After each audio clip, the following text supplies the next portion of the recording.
cracked. So pause. So that Stop saying pause stuff. so that I can. I'm gonna take the top off. I can wait to get on y'all's.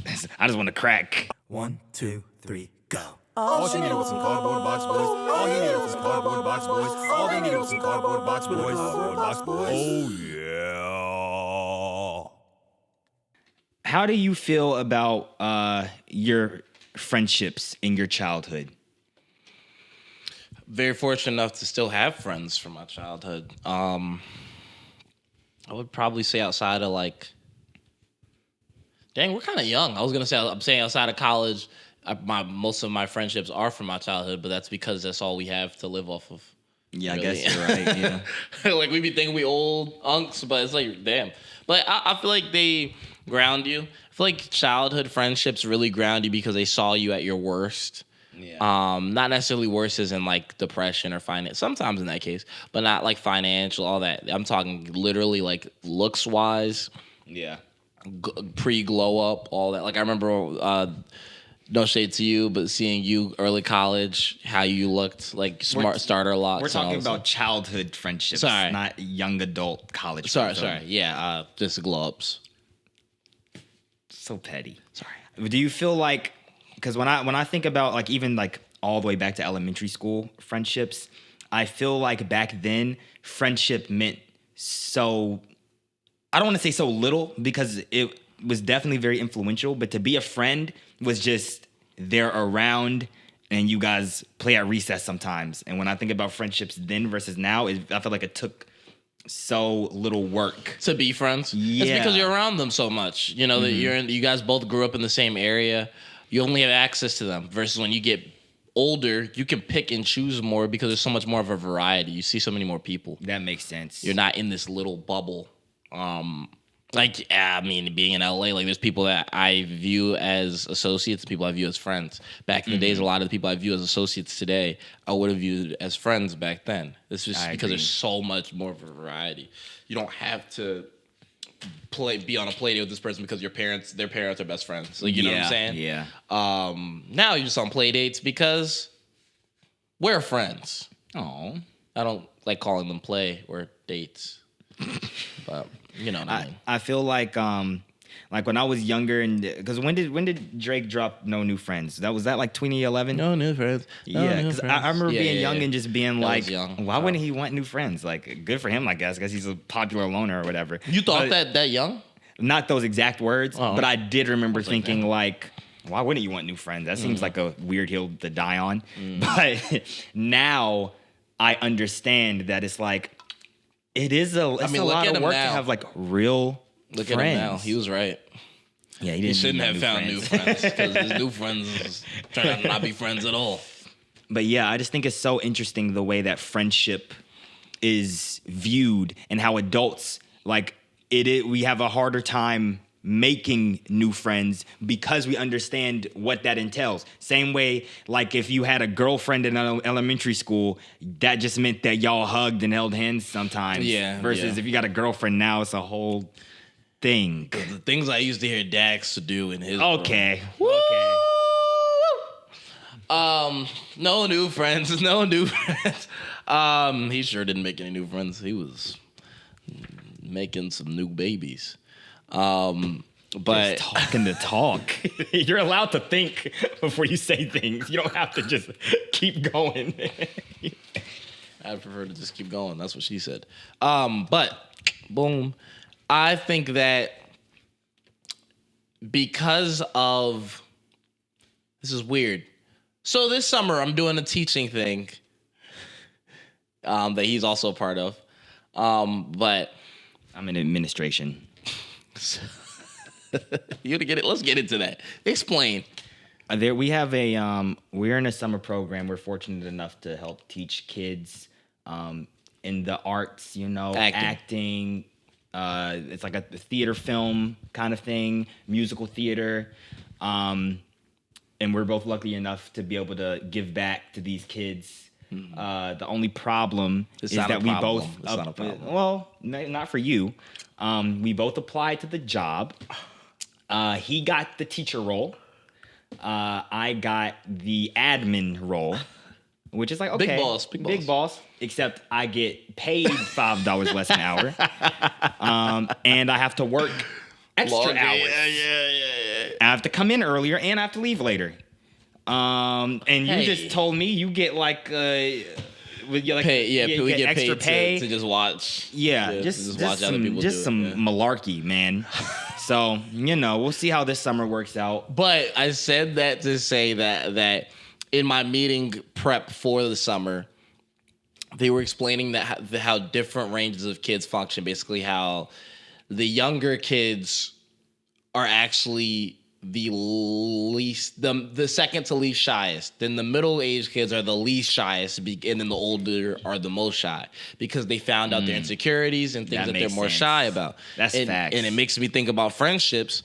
And the reason we were so able to it was so much easier to make friends as a kid is because you didn't know your flaws. You weren't afraid of things. Like if somebody was viewed as a kid as just a regular kid, and then when they get older, they got made fun of because of their weight. They're way less likely to go up to a random group of people as an adult with big weight problems, and say, "Hey, I want to be your friend," than as a kid who it's never been brought to their attention that they looked different than other people. I mean, think about it as a black person in America.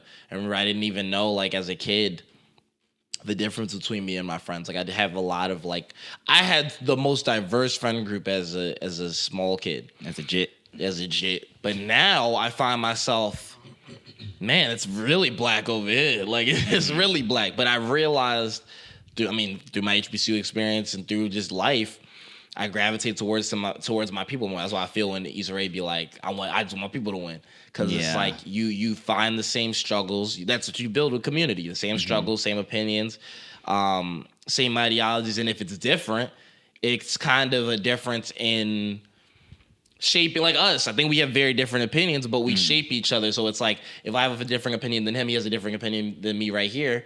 We are the yin and yang, the yang to each other's yang in certain aspects. Yeah. And that's why it's okay to be friends versus back in the day, there'd be somebody that is completely yang to my yin. And if that makes any sense, that was a lot. But I'd be more willing to be their friend just because for friends' sake. Yeah. Followers and all that stuff. It was just like, oh, yeah, you can be the homie. No matter how racist, no matter how different, no matter how whatever.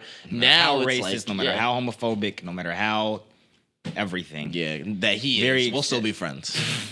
I have two things to say regarding that. One, something that I learned semi-recently is that more than our parents and our home life and our siblings, they say that your friends, your peers, specifically that you go to school with, you spend so much time there, are like the biggest shapers of your personality. I agree with that. Which makes sense when you really think about it. About how you talk. Yeah, but it's also so... A lot of us are so hung up, and even I am. It's not just the everyone else thing, but I wonder how my childhood and how my parents raised me influenced me. But it's like so much of it is your homies. Your homies raised you. I raised you since a jit. I raised you. How do you raise somebody when you're 5 feet? I raised you. A dad can be shorter than their son. It's like, dads, you have hoop dreams for your son. That's how I feel towards you. Okay, if only you could hoop. Anyway, the second, that's why I hoop dreams for you. Oh, for me, I make sure that you know how to shoot the shots. I coach you in life, tell you how to be a better man. You were a great stepdad. You're just tall. You were a great stepdad. You're literally just... You were a great stepdad. You're my seed. Great stepdad. You're my metaphorical seed. Okay, cool. But the second thing is that I felt like with the diversity and friendship thing, as a kid, I was low-key a coon, and I didn't know it. I remember when my back in early high school, when my dad was like, "Oh, have you thought about going to HBCU?" Because both my parents went to HBCUs. I was like, because I was so... I didn't know that. Yeah, they dropped out. But I didn't know that. Went. Wow. They went to A&T and UNC. I know about from A&T. I'm a little ignorant to HBCUs. I don't really know too many. It's fine. North Carolina ones, but big ones though. Don't they have the most? No, Alabama I think does, but I think they're not too far off. Yeah, we got a few. But all that to say, I was so used to like my like more diverse friend groups. I was like, I don't know if I want to go to an HBCU because I want to make sure that I have lots of different races and creeds around me. Yeah. Which is like, I get where I was thinking put about. black people as a monolith. Yeah. But now that I'm so happy that I went to an HBCU and made more black friends. Like, I mean, even yesterday when we were talking with some of our homies just about the experiences in LA, being able to not sugarcoat shit and just lay down the law of how things are feeling was very refreshing. Yeah. Versus like, when you get into the real world, unfortunately, it's a lot of sugarcoating I see with different minority groups that aren't black. I still feel myself sugarcoating sometimes, Yeah.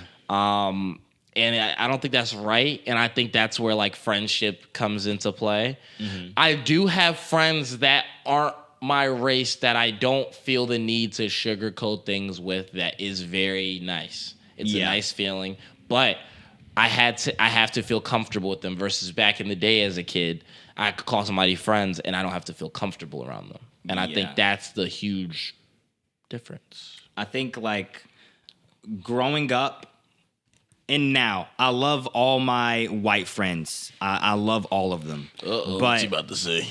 Nothing too crazy. But I also feel like, because I never really could identify the feeling until like I got like, I was feeling it in middle school and didn't know how to identify it.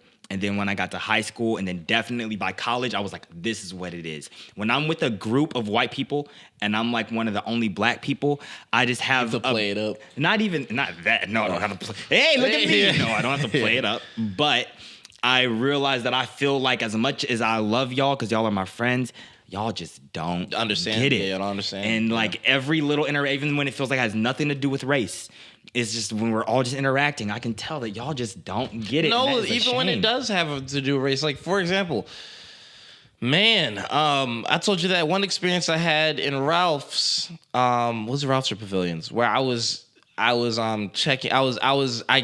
there, and as soon as I got in, there was a security guard. He was just following me in every aisle, and I made him look stupid because I would go in an aisle and then go, ooh, once I found out, and then he was following me, ooh, do a reverse and all that spin moves. Bro, every black person I tell that story to finds it funny but understands it and is like, damn, that's crazy that like happens. Yeah.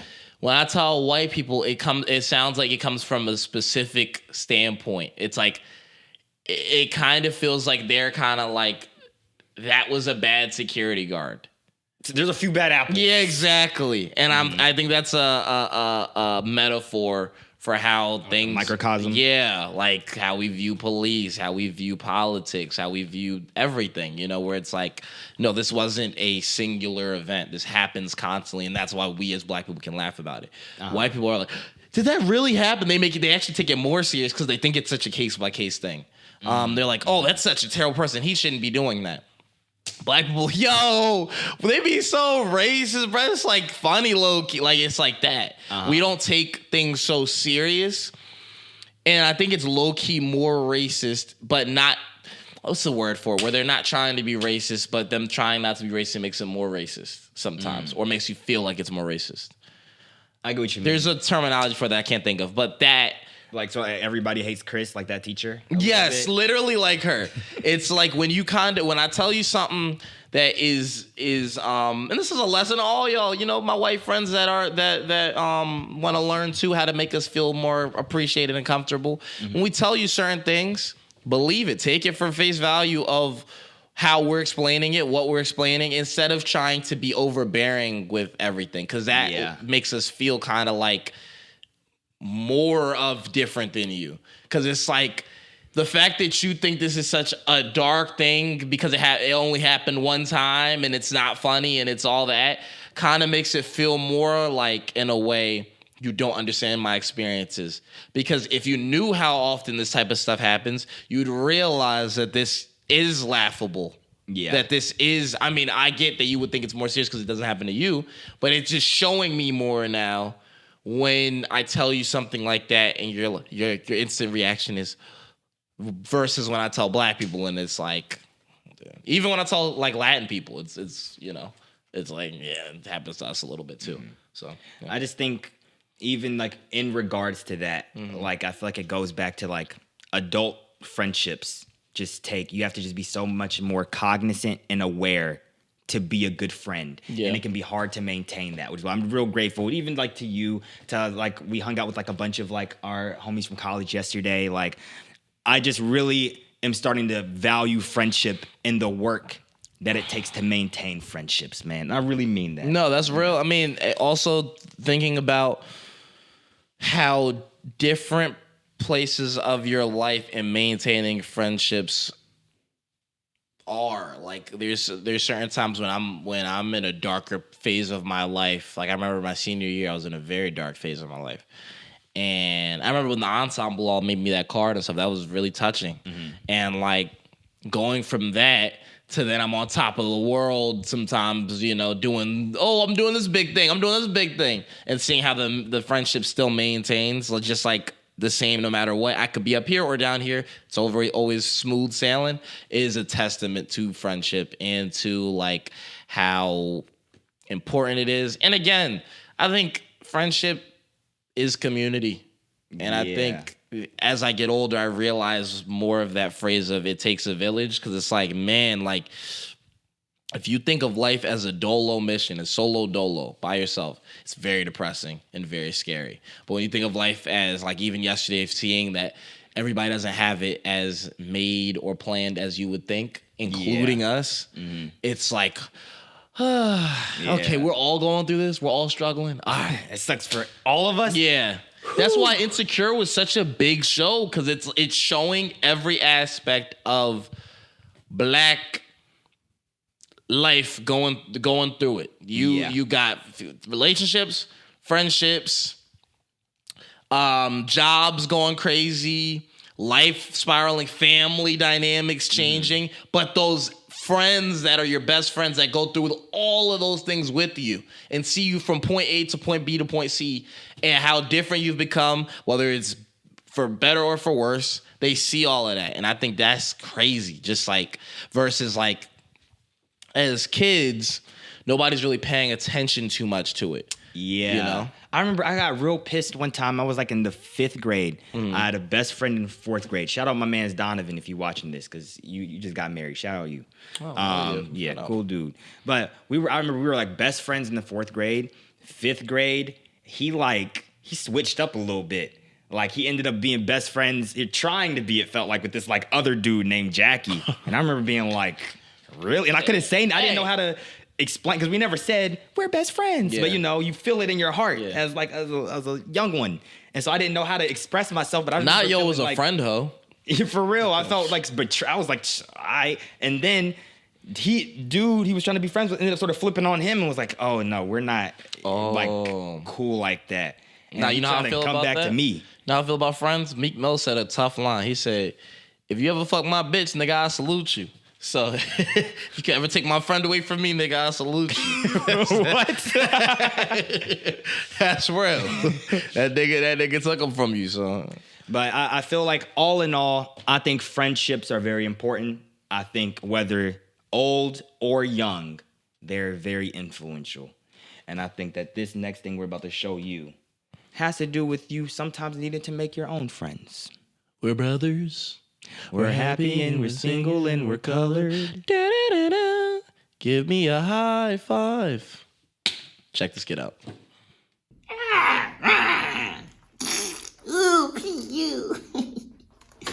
Well, Paulie, looks like your dad's late picking you up again. Aw, I wanted to go home to play games. I'll play some games with you. Really, mister? You're the best teacher ever. All right, well, what do you want to play? Ooh, mister, you want to play Imaginary Friends? Sure. This is my imaginary friend, Cuddle Hops. Say hi. That's not how you play, silly. Well, how do you... Paulie... It's me, Mr. Butt Cheeks. How the hell are ya? Paulie, what am I looking at? It's my imaginary friend. Hey, I'm talking to you over here. The hell is your problem, douchebag? Don't use words like that. It's not me, mister. It's Mr. Butt Cheeks. How the hell are ya? Stop asking me that. Excuse me. Oh, that smells horrendous. Somebody's been eating the vegetables, goddammit. Ain't that right, Paulie? Mommy makes me eat asparagus. Nice shirt. Where'd you get it? The lame store? Ooh, he told you. Get off of his butt. Make me, asshole. Excuse me. You know what? What are you gonna do with that old thing? Tickle me? Newsflash, asshole. It's already working. What the hell are you doing with my son? Wait, no. I was just... Mr. Buttcheeks. Since you weren't here, he said we could play some games. Paulie, wait outside. I'm calling the cops.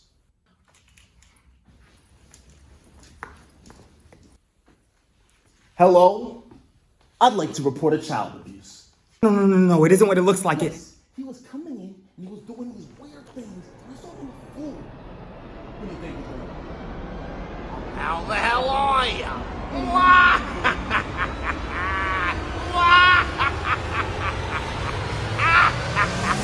All right, so you remember when we went on that trip to Sundance? Heck yeah, man. Well, it kind of came last minute. Remember, so at the time I was working at a studio, and I kind of finessed my way. I was basically on some like, if I provide my own transportation and hotel, can I get the green light to go here and like the okay? Because I was already doing work for the studio for Sundance, so I was like, can I just go there? Maybe get a couple of like passes or something.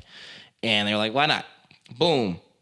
I hit Dax up. This is a testament to friendship going back to what it was. This, yeah. I literally like, yo, you're gonna probably say no. Room. Yeah, like you're probably gonna say no, but I need you to really listen to me. This could be really fucking huge. I was like, I think we should go to Sundance. I think we should drive up there because it's in Utah. I think we should drive up there, and I could get us hotels for cheaper because my mom works at some tellies. And I was like, just think about it before you say no. He was like, bump it. Let's do it. Yeah, he said, I think I'll be down. And this nigga was dead ass. And this was like 2 weeks out. I don't think it was not like I didn't give you a lot of time. Yeah, it wasn't. This was like 2 weeks out or something like that. Because it was close enough for us to not fly. Yes, you're right. So yeah, it was like 2 weeks out. We had a whole switch up of freaking Enterprise not giving us a car. Oh my god, yeah, that was because we were underage and we couldn't give them. I didn't have a credit card. I didn't have the thing in my name. Yeah. They're like, oh well, if you have proof you lived in LA for long enough, then cool. We had only lived there for a year at this point. We needed like 2, so it was a whole thing. But we went to Sundance with $1 and not even $1, just a dream. And he wasn't gonna get a four-wheel drive. I had to finesse and be like, yo, I really think we need to get it. We good, bro. If anybody knows Utah, we needed it bad. We almost got into like 4 car crashes. Yeah. Some were because of sleep deprivation. Some was we grinded, bro. Snow, hills, mountains, all of that. We got pulled over on the way back. We did. I forgot about that. But what I do remember is we said we didn't have, because we ended up not having passes. They were like really expensive. Yeah. We had maybe tickets to see one movie, or we're going to buy some off of a friend. I know I had like things to lounges. Like I had passes to lounges through my studio. And you were just like, all right, we're going to go to these events and we are going to make a name for ourselves some way. But what I will say we did do, we learned this in LA of just the art of finessing, the art of being true to this, even if it's not you. A great example is like getting into this fancy place in LA, as you know, Highlight Room. Highlight Room is a place where, like, if you know, it's very pricey. So you have to be a somebody somewhat to get in there. There was another place. It got closed down. There's a new place now. What was it called? Not Poppy. I know it was by EP. No, I think it was Poppy. It was? We went to Poppy. Oh. For free, not on no list or nothing. Gave them some random name, got in. Give something stupid. Something stupid. And they're just like, all right. And we learned this art of finessing in LA because you have to get around, you have to move around in LA with a hustler mentality, or you're not gonna have no fun. It's Hollywood hustle. You have to. So this Sundance experience really did that. Yeah. So honestly, the first time it sort of happened, we weren't even really trying to. Yeah. We had already went to an event from your mentor that had a film, and it was one of the only films that had predominantly black people in it. Yeah. So even though we weren't in that film, we fit like right in that event. Like everyone was asking, like, "Oh, were you guys a part of it?" We're like, "Oh no, we just know the guys." Like, "Oh, really? Okay." So that was already a thing. But because that was our first event, I thought there was going to be like a lot more stuff like that with like Yeah. black people and everything. Yeah. Very wrong. That was the Because only black freaking thing. Yeah, the next thing we went to, it was actually like a German themed restaurant or something like that. Because there were some like lagers and stuff. Yeah. We met one of our friends, actually a few of our friends there. Both directors, producers. Shout out Jordan, shout out Josh. And it was like a few other people. And we're there and we're just chilling, telling them about like our trip. And then this white guy comes up to us and he's like, oh my, or was it a white lady? I think it was a white guy. I think it was a white guy. Yeah, white guy comes up to us. He's like, oh my God, up to John and I. He's like, I loved your film. It was so great. Oh my, it was so beautiful. And then Josh and Jordan are like, what? We're just like, oh, thank you so much. We're man. so We used to the LA appreciate it." hustle. Yeah, we're thank you. Thank you, bro. Thanks, man. And then, and he's like, I'm sorry, do you guys want anything to drink? And then we looked around. I was like, no, remember I said yes, and then you said, I was and like, then we can you use a said, couple whiskeys. Yeah. And he was like, you got it. He goes back to his seat. And at this point, I don't even know if we knew what movie we thought he knew us from, but I think we figured it out while we were at the table. Because I should have prefaced this. I watched the film, and I remember it being only one big black film at Sundance at this time. Yeah. So yeah. So we figured that they thought that we were in that film, and that was crazy. That was we very get the crazy. drinks, we say thank you, but then after we had the drinks and we're all having a good time, they started like a bunch of other people. Oh, he started introducing other people at the table. Like, okay, I know you guys are genius writers and stuff, so but we actually are writers too. We have a film at Sundance. This is our writer. This is our producer. This is our. It started introducing people at the table, and we start networking. But then our other friends start networking a little too hard. Yeah. And somebody asked Josh, like, so what was it like writing the film? And he was like, oh, I'm not a writer. Yeah. And then she was like, oh, what was it like producing the film? Yeah. He's like, oh, I'm not a producer. And she's like, oh. And you're like, all right, let's wrap it up. Yeah. See you later. This is our cue. So that was like our first little brush with fame out of Sundance, and that felt pretty nice. Which was nice, but it was also kind of like, it feels good sometimes using racism to your advantage. Yeah, like it felt like they sort of like they were nice to us. They didn't mean to be racist. Yeah, but it felt like we deserved them getting us whiskey based on their mistake. Yeah, like, y'all gonna be right. All right, fine. I'm gonna benefit off this. At least give us a couple drinks facts. if you don't think we every black person in the vicinity. Yeah. In their defense, it was Utah. There are not black people in Utah like that. Shout out to if you are from Utah and you are black, I have never met you. Yeah, that is sad for you. I'm sorry. Yeah, but whoever you are. Then later on, after that, we think, okay, that's probably not going to happen again. But that was pretty cool. That was a good story. Yeah. We are trying to see a film. We're actually trying to see, I'll say it. We're actually trying to see Magazine Dreams. This is that year at Sundance when it came out before he got all canceled and it took 3 years to release. Yeah. And it would have been the biggest movie, honestly. Yeah. If it would have been released and at so the time. we got tickets from one of our friends. Like I think we bought them off of them for like $15 each or something. Yeah. Which pisses me off, Josh, because the tickets were like 20. Could have taken off a little more. But so I think we were already running late because also part of the hustle, so that it was cheaper, we're staying at this hotel that was like 40 minutes away from the actual Sundance stuff. We had to drive up to the Sundance spot, park illegally at another hotel. Yeah, Doubletree. Exactly. It was a whole... I can give the secrets away because it's not there anymore. Yeah. Sundance isn't there anymore. So it was a whole thing already to do anything. So we end up getting to the venue. And if we had gotten to it, it was maybe like we would have been 5 minutes early to the film. Which is good timing for us because we'd be late. For real. But it turns out we were late because it was the wrong venue. Yeah. So we were like, dang it, bruh. We look at how long a walk would have been. A walk would have been like 20 minutes. No, it was longer than that, I think. I think that's why, it would have been longer. I remember. Really? Yeah. No, maybe it was 30. I just remember didn't know being crazy, and we would have definitely not gotten there in time. And then we also thought about taking an Uber, which is like would have been the best thing, but also because it was Sundance, Ubers were mad expensive and took a really long time. Because you had to get through the thing. Yeah, it was a whole thing. So we were just like, oh my God, are we about to miss this And movie? you got to get to certain places, you have to have the literal pass. Yeah. Like they would block off streets and stuff if you didn't have the pass for the specific event or Sundance or all that stuff. Yeah. That's true. So it was just looking like real down and out for us. Yeah. And so we were literally sort of like roaming through the venue. Like, is there anything else that we can like watch here maybe? Yeah. And we get to some part. We're just passing a bunch of white people. Oh, this is also stupid. We had an argument earlier that day because we came dressed to the nines for Sundance. We all both came with like a bunch of fits. Yeah. Both of us had trench coat, turtleneck combo. Yeah.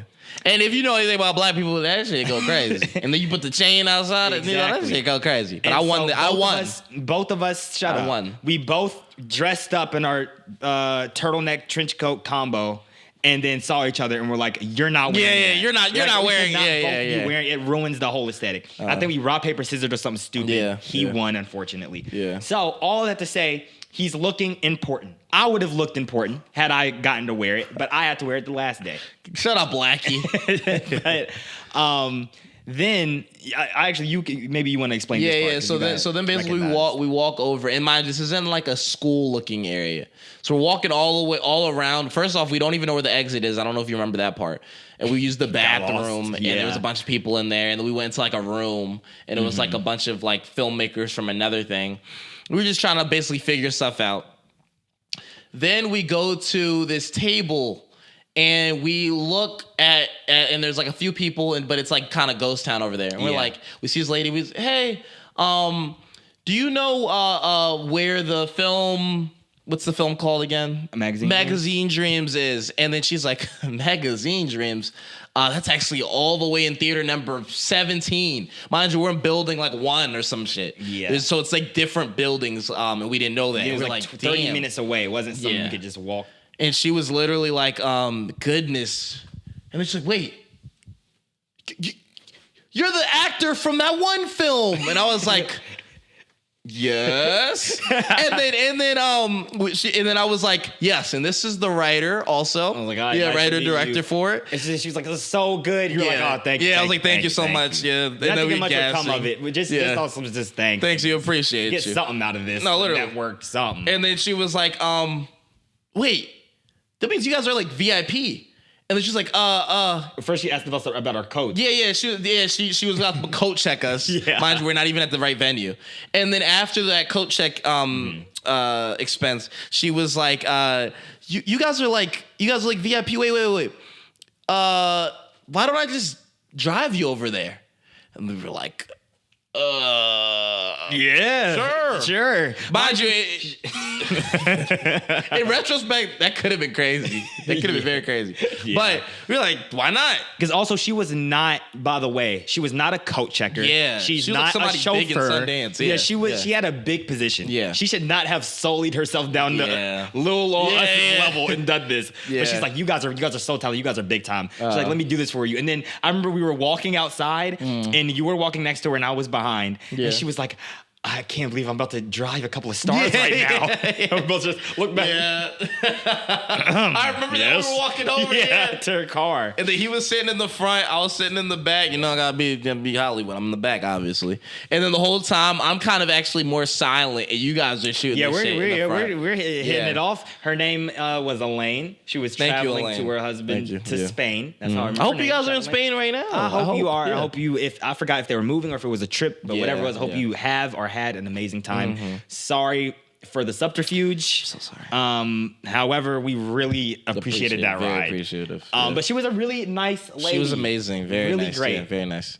And that's how we got a free ride to Magazine Dreams. We only ended up being like 10 minutes late. Yeah, we came in at the part when I think he was like flexing at the very, very beginning. Yeah, in the camera. Yeah, he was doing his bodybuilding stuff. And I forgot when we got, I don't know if you remember this, when we got up there, they let us go straight through. Like they didn't check or anything or something. Yeah. Like she helped us. Like literally she was like, they're the people, and they're like, oh, right this way. And it's crazy. We didn't have to show no tickets and none of that. And then the last thing, I mean, there was a party that we almost committed identity fraud to get into, but we ended up not having to. Yeah, it was thank goodness. But then we could talk about that. Yo, that was crazy. Just getting in, bro. Yeah. It literally was kind of like a freaking Atlanta episode of like we literally had to go in a freaking bus. Yeah, they took us in a Sprinter up a mountain to through a gated community to a mansion and then let us out. Yeah, like, we did not belong there. It was crazy. But I think some friends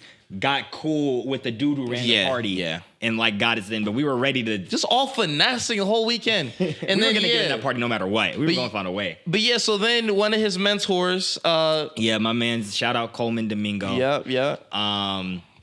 We had been supposed to talk like ever since like I had moved to LA, and he had let me know. I was like, oh, I don't know if I'll be able to meet with you because I'm going to be at Sundance. And I was like, I'm not going to be at Sundance. My home friend John. And he's like, oh my gosh, yeah, I'll see you there. So we get to Sundance, but obviously it's Sundance, so he's busy. So I've been hitting him up like for the past couple days that we have been there. And then this was like, I think the last day that I was there.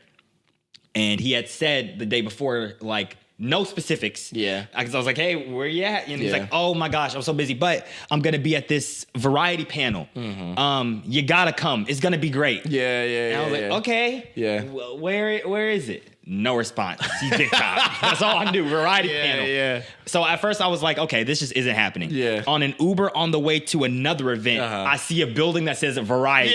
Literally. And John, you're like, I think you were like, is that? And I was like, oh, I guess now we know where it'll be. So then after that event, we were like, all right, he's probably going to be there. I looked up on the variety thing on their Instagram. They said they were going to have a panel. He was going to be in it. So I'm like, this is probably what he's talking about. So again, no confirmation from him. I'm asking, is this it? Nothing. At all, I'm like, you might be ducking me. I don't know. We walk to the variety building, and there's a line to get in. And all like the a fat line. and all the lines that had guest list passes. There's something else. Not all of our finesses at work. So we tried to finesse our way into the macro. The macro event, and we could not get in. So it was like, I don't know. Well, we quit that. We didn't. It wasn't that it couldn't get in. Oh, that's what it was. Like it wasn't moving or something. We quit that. And so, and it was also so cold out there. It was not fun waiting outside. It wasn't like, I'll wait. It was like, no, it's like you're risking life and limb. No, literally. So we had gotten in the line, and I remember just talking to John, and I was just like, bro, I don't know. I don't know if we're gonna. Coleman's not hitting me back. They got a guest list. I see them like looking and talking about the list. Like it was looking like a dead mission. Didn't I get you a double text or something? You got me to double text, but even that didn't work. Okay. But you did. Do you remember what you did? I don't. You were like, bro, come on, bro. Your guy's in here. You gotta do it. You gotta try. We was motivational. I do remember that. You can do it. The motivational talk. Come on, we got this. Honestly, bro, you should skip the line. Tell them your mentors. Literally. Like, and I say mentor, we had not had a real conversation. Literally. The conversation was, hey, I'd love to talk to you. Oh my gosh, I'm busy. Oh, I'm gonna be at this thing, and nothing else. Like, that was literally it. I left them like 5 voicemails, no response. Like, it was like the same mentor. Like, that was like, crazy at the time. So then, but John's like, bro, you gotta come on. We had nothing to hurt from trying. We have nothing to lose. And I always respect that you did that. That was like a real friendship testament. So I was like, all right. Went to I waited for a second. I waited until like. And he was nervous. I remember he was nervous. He was like, let's just wait for a little. There was a lady who couldn't get in because she wasn't on the list. And she was just like pissed, but she was waiting around there. And he was like, let's just wait for this lady. Let's see if she leaves the line. So she did. And like all that. There were like maybe 2 other people in line, but there was obvious they weren't letting any more. They weren't letting anybody in. It was a closed event. We just went to the front of the door, and I was ready. I was gonna like show DMs. I was gonna try to show receipts. He was like, hi, are you here for the variety panel? I'm like, yes, my mentor is speaking. I think you might have heard of him, Coleman Domingo. No, I think you just said Coleman. Yeah, like he's our bro. You may have heard of him, Coleman. And then he was like, oh, come right in. Like, right this way. And no they proof, they even called in. Like we got 2 people coming in for Coleman Domingo. So Coleman. Yes. How did you know? Spectacular. That's crazy. I forgot. And then when we I forgot about that though. I forgot about that though. Then when we went in, and then we saw like the leg end of the panel, and then Coleman was like doing like the little shoot in front of the variety thing, and I was like, yo, Coleman. And then he was like, oh my God, Dax. Mind you, never met me in real life. But he was so friendly. Like very friendly dude. I'll never forget that. Gave me an embrace like he's known me for years. And then I was like, oh, thank you so much for meeting me. This is my friend John. He was like, yeah. How did y'all get in? Gave like he was trying to gate. And then I was like, honestly, we just sort of finessed. We figured it out. And then he was like, you know what? That's not Hollywood hustle. Yeah, there we go. There we go. And remember what happened right after? Remember, literally right after that panel, my mentor came up there, Tracy Oliver. Yeah. And then we got to say what's up to her. And she's like, she embraced me and gave me a hug. It was just like, bro, so many full circle moments of like, we were not supposed to be there, but we were supposed to be there. It's like kind of like a energy. You know what I'm saying? Like, I learned this in LA, but specifically in Sundance. You have to look the part. Like you cannot, people can tell if you're supposed to be somewhere or if you're not. Yeah. You don't ask permission, one. When people ask you if you're supposed to be there, you are supposed to be there. I'm Coleman Domingo's mentee. You're supposed to be there, but it all taught just the hustle and bustle of not only the industry, but of life, period. Like you have to kind of open your own doors because there are gatekeepers. We saw it with the Coleman joint. There are literal gatekeepers. There was a fuck ton of people in that line. Like y'all don't understand. And we skipped and went on the guest list line, not even knowing if we were gonna get in. Guest list line, people were getting turned down left and right. And like, what are the odds? And I definitely think us being black finally helped us. Yeah. Like for the first time ever. They must be part of that film. Literally, yeah. Although, real quick aside, I do think, while I'm happy that we did get in, gatekeepers, you got to do a little better. Yeah, it should not have been this easy for us to bypass we got into all the stuff being nobody. We got into everything, bro. It was a UTA exclusive. The only thing we didn't get into was the black event. That was the only thing we didn't get into. Was the black event. Yeah, man. They just, man, it's because I think racism stops people from being good gatekeepers, actually. Like, y'all think y'all are helping to be gatekeepers by being racist, but you're actually hurting it because you think I'm fucking A-list celebrities, like, you know? Yeah. That was a crazy, crazy experience, crazy journey. We gotta go to I want to go to the new one. Where's it now? I don't even remember. It's in the place where weed was legal first. Colorado. It's in college. Damn, that's a coonish, bro. Yeah, that's like there's no Colorado. I think there might have been like one of the first to legalize gay marriage too. Oregon was first, I think. Okay. I think Oregon was first. Colorado was just one of the more progressive. You're right. Okay, well, we're not too bad. Why do I know all the history of marijuana? But yeah, I feel like this next thing that we're about to show you sort of shows that sometimes you gotta act a little different from who you are. Because at the end of the day, we need to pretend and fake it till you make it, okay? That's Hollywood. That's hood. That's anything. Because I ain't gonna lie, if I'm in a hood, the last thing I'm gonna do is act like I don't belong. I don't know if y'all do this, but like if I'm somewhere I'm not supposed to be, you start throwing up the C's. Okay, that's crazy. But I start mean mugging. I love a good mean mug. You know, when I open my voice, people stop getting scared. But I do my little mean mug, put my head down, start chewing. I'm good. But you gotta act like you belong, no matter if you do or you don't. And this next sketch shows that fully. Roll the footage. She's a very freaky girl. She gets it from her mama. Where the hell is the intimacy coordinator? I know, I will feel a lot better when he gets here. Yeah, this is literally the big, passionate gay makeout scene, so... I know, look, he said he was going to be here 20 minutes ago. Okay, either he's here or this kiss is not about to happen. Whoa, okay. We'll look, we're on the time crunch, ladies.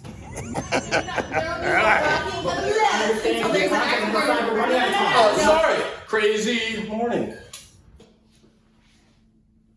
Oh, thank God! Why are you dressed like that? Just wrapped the Kevin Hart project. Battle of the Brooms. Perfect. Let's get this started. Absolutely. Intimacy is all about eye contact. Hubba.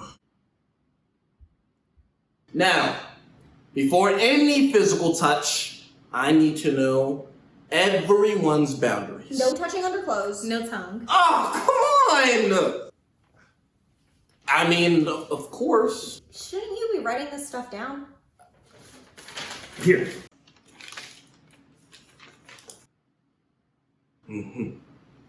Okay, now of course, for realism, I may need to demonstrate physically. What? Industry standard. Is it? Depends if this set follows SAG ABC 123 guidelines. What's that? Now time for the kiss. Okay, I need it to be less cutesy and more, I don't want to breathe because I want my face to be in the crevice of your lips because so sexy. Or something like that. What does that even mean? Allow me to demonstrate. Why, hi, what's your name? That's my name. My name is Intimacy Coordinator. What a cute name. I know it is. Can I give you a cute kiss? No, but you can give me a sexy one. A sexy one. A sexy one. Ah! Or something like that. Hey, sorry I'm late, guys. Traffic was crazy today. What is going on here? I'm the Intimacy Coordinator. No, not you. The rest of you guys. What are you doing here? David, Scram, this is my set. So much for being on set of Battle of the Brooms, frack!